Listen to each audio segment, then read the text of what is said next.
Sobat investor semua, di video ini gue ingin menjelaskan lebih detail alasan kenapa cryptocurrency kemarin sempat ngedrop. Nah, video ini gue buat tentunya untuk menjelaskan secara detail dibandingkan kemarin yang gue bahas itu, ya supaya mungkin buat kalian yang mungkin punya pertanyaan, itu bisa terjawab secara detail itu karena apa. Buat kamu yang penasaran, simak video ini secara full.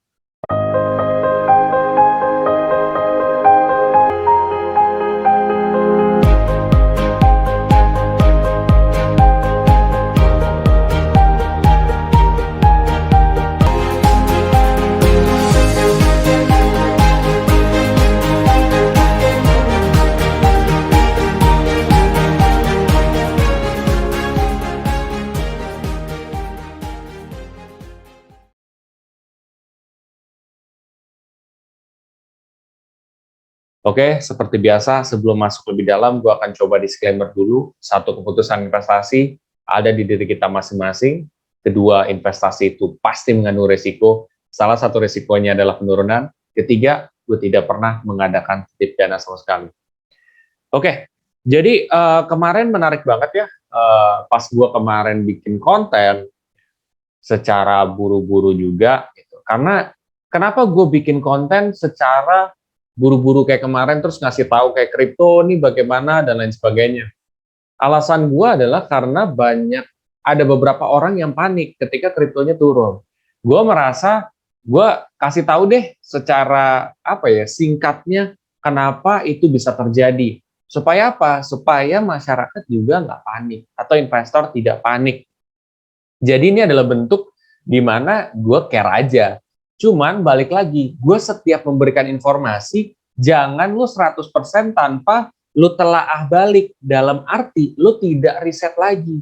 Lu cek lagi di Google, oh karena ini nih gitu. Jadi seenggaknya apa yang gue berikan itu dijadikan sebagai, oh ini lo alasannya, oke deh gue mau cari tahu lebih dalam. Kayak gitu guys.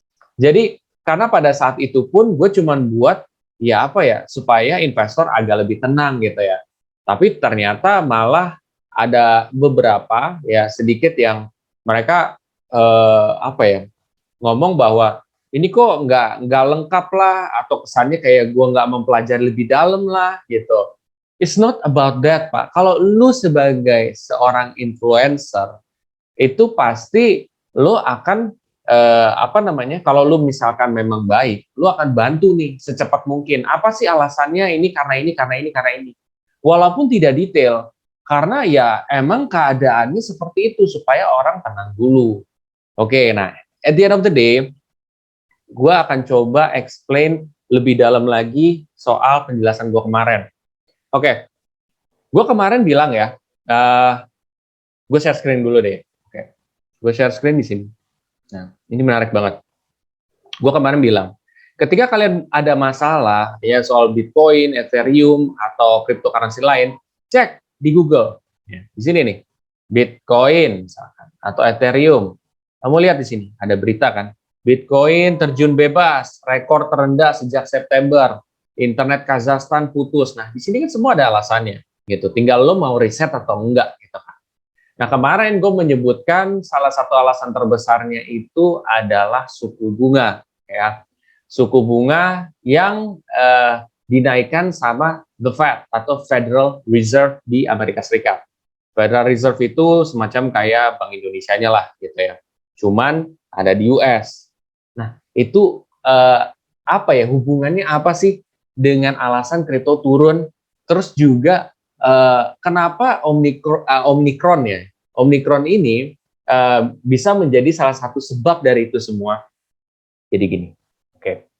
Ini menarik banget loh. Jadi awal-awal gue mulai dari mana ya? Oke, gue mulai dari ini dulu deh. Alasan yang suku bunga itu ya. Jadi gini, awal ketika perekonomian dunia dilanda oleh pandemi COVID nih namanya ya. Di situ banyak negara yang kebingungan, gue harus ngapain nih? Tiba-tiba banyak orang yang menjangkit di tempat gue, gitu ya. Nah, di situ ada beberapa negara yang dia memutuskan untuk lockdown, ya. Artinya benar-benar mungkin orang yang keluar cuma satu orang di antara satu family. Ya udah dia untuk ke supermarket, untuk kemana. Apa yang terjadi? Yang terjadi adalah ekonomi merosot. Kenapa? Karena tidak ada transaksi jual beli layaknya sebelumnya, sebelum pandemi. Dan dibatasin. Nah, akibat dari pembatasan, entah itu berupa lockdown, entah itu berupa PSBB yang kita zaman dulu, ekonomi merosot, perputaran uang semakin lambat. Perputaran uang semakin lambat, maka inflasinya itu cenderung akan turun, ya. Karena uang yang beredar udah mulai sedikit gitu loh, karena orang banyak kan ngekip buat dirinya sendiri, buat hidup atau gimana gitu ya. Jadi otomatis perputaran uangnya kecil dan inflation rate itu jadinya rendah. Nih ya, kalian bisa lihat di sini. Ayo, jangan ngantuk dulu guys. Ya nih. Ini kamu lihat nih, 2017, ini data Amerika Serikat lah ya, berdasarkan tradingeconomics.com. Kamu bisa lihat di sini.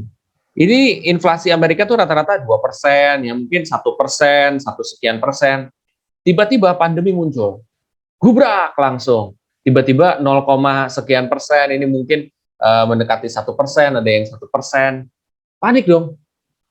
Apa yang harus dilakukan negara nih supaya ekonomi balik lagi? Karena bagaimanapun kesehatan penting, tapi ekonomi juga penting. Yang dilakukan Amerika Serikat pada saat itu adalah printing more money, ya, memprint uang lebih gitu ya, printing more money. Dan ketika printing more money, ya, nih ya, gue kasih tahu nih sumbernya. Oke, nih. US is printing more money to help save the economy from the COVID-19 crisis, but some wonder how far it can go. Jadi US karena akibat kondisi seperti ini, dia printing more money, Pak. Supaya apa? Perekonomian jalan, inflasi juga jalan. Entah itu printing more money-nya untuk subsidi orang-orang yang ada di rumah atau apa, itu dilakukan gitu ya. Akibatnya adalah beberapa pekerjaan sudah bisa menyesuaikan dengan sistem yang kayak working from home, ya kan, tanpa harus keluar juga nggak apa-apa kita kerja, mungkin sebelumnya belum terbiasa. Akibat dari pembiasaan tersebut, perputaran uang pun juga sebenarnya akan naik. Ya tentunya di samping daripada itu kebijakan juga ngaruh. Entah tiba-tiba yang tadinya lockdown jadi semi lockdown atau beberapa orang boleh keluar. Terus juga sempat off juga kan. Entah tiba-tiba oh boleh deh semua orang balik lagi aktivitas cuman pakai masker. Tentunya ekonomi masih merosot tapi nggak semrosot sebelumnya gitu ya. Otomatis inflasi juga akan naik perlahan. Tapi lo bayangin pada saat lagi turun kemarin, mereka tuh udah printing money. Mereka udah print money, ekonomi berkembang, ya kan? Terus juga ekonomi berkembang, otomatis perputaran uang juga makin meningkat. Ya udah, jadinya inflasinya tuh nggak terkontrol. Kayak gini, ketika ini inflasi nggak terkontrol nih, perusahaan udah mulai terbiasa ya dengan gaya hidup pandemi seperti ini. Akhirnya perputaran ekonomi juga udah jalan, walaupun mungkin ada restriction atau apa. Akhirnya tetap naik, dung gitu kan, sampai di atas dari 6%. Mungkin buat orang-orang yang negara-negara yang sudah biasa inflasinya kayak 3,5, 4%, 5%, ya udahlah gitu. Tapi buat sebuah negara US itu dia rata-rata nih, kalau kamu lihat di sini 2%, 1%, terus tiba-tiba segini, itu gila banget, udah naik banget. Panik mereka. What should we do gitu kan? Apa yang harus dilakukan?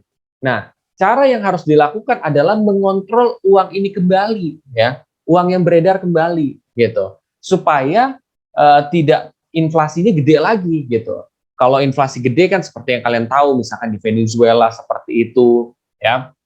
Nah, ini caranya supaya si Amerika Serikat balik ke inflasi yang terkontrol tadi nih ya, duaan sekian persen, itu caranya adalah masukin lagi ke bank sentral, ya.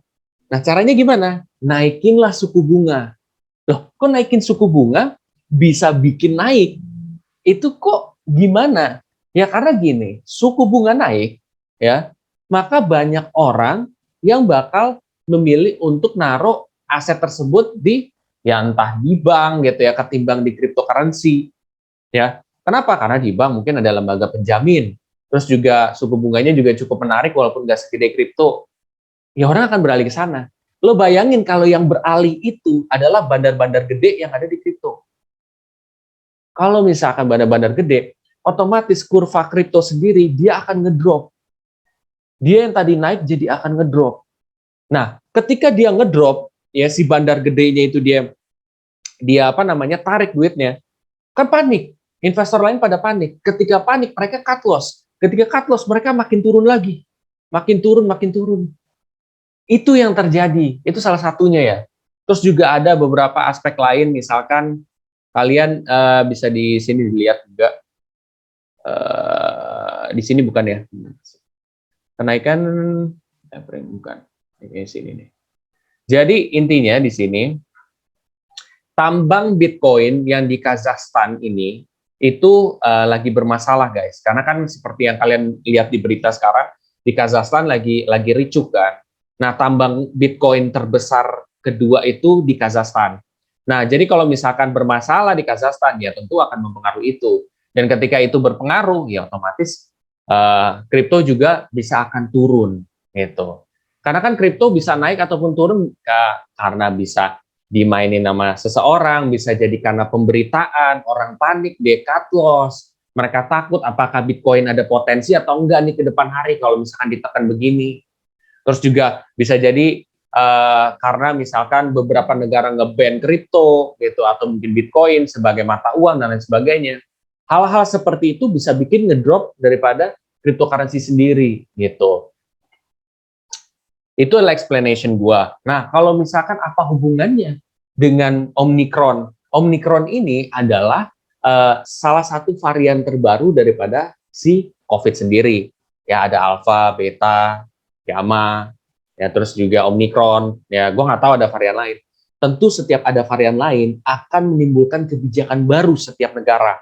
Ya, salah satu kebijakannya kayak tadi nih suku bunga. Ya suku bunga apa hubungannya? Karena suku bunga itu awal sebab musababnya itu karena yang awal COVID tadi, yang dia tadinya printing more money, kebijakannya udahlah ngeprint banyak duit, ya, terus untuk menyelamatin ekonomi pas sudah naik, ya suku bunga dinaikin lagi, supaya apa? Supaya menstabilkan inflasi lagi. Ya jadi kan otomatis apa sih hubungannya? Ya ada hubungannya dong. Kalau misalkan nggak ada COVID, itu Amerika Serikat nggak akan naikin suku bunga atau mengambil kebijakan seperti itu. Jadi itu ada hubungannya, guys. Nah, kebijakan suatu negara misalkan berhubungan dengan kripto apaan gitu ya.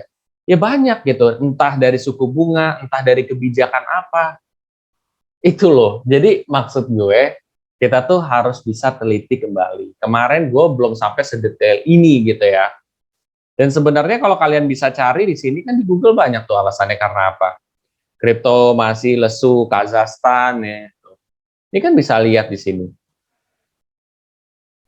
Gitu loh. Nah, mudah-mudahan video ini bisa menjelaskan lebih detail lagi soal sebab-sebab kenapa kripto turun.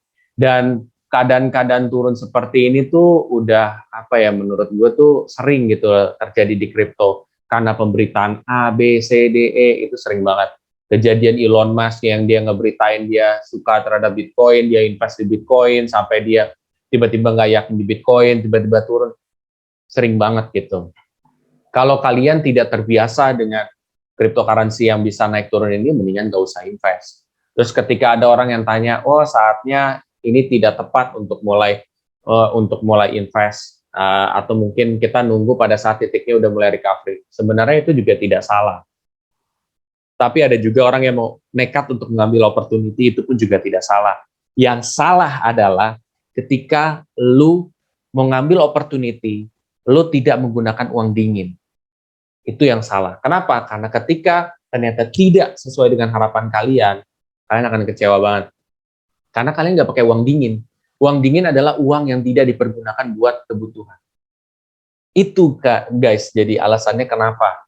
Ya, kalau misalkan kalian sebagai trader, ya mungkin kalian akan kecewa. Gitu.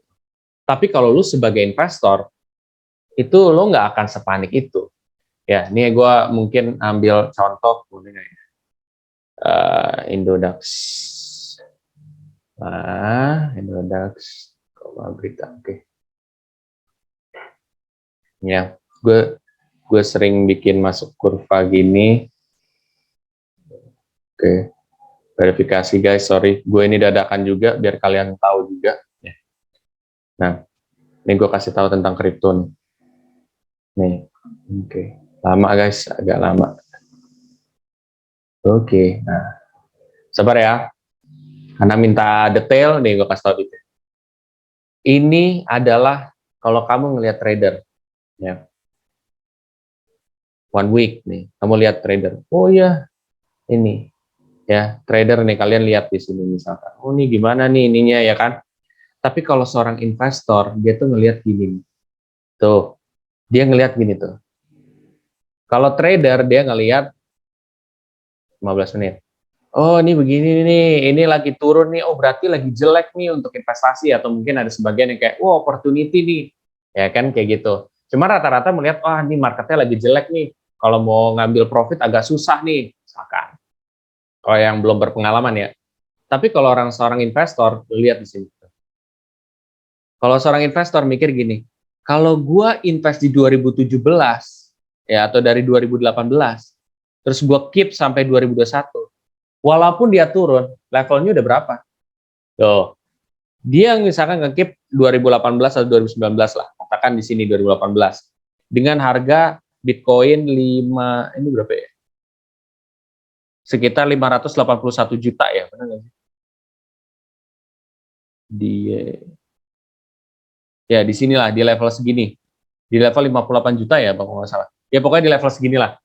Ketika dia di level segini, terus sekarang udah jadi segini nih. Udah jadi 600 juta. Lo bayangin udah berkali-kali lipat. Investor tuh mandangnya gini, seret, bertahun-tahun. Tapi kalau seorang trader mandangnya pendek. Pertanyaannya, salah nggak dua-duanya tersebut? Jawabannya tidak ada yang salah.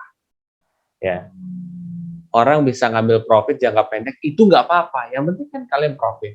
Ada orang yang mau ngambil untung jangka panjang, itu sah-sah aja. Itu style mereka, itu adalah cara mereka. At the end of the day, tujuannya sama, tetap profit.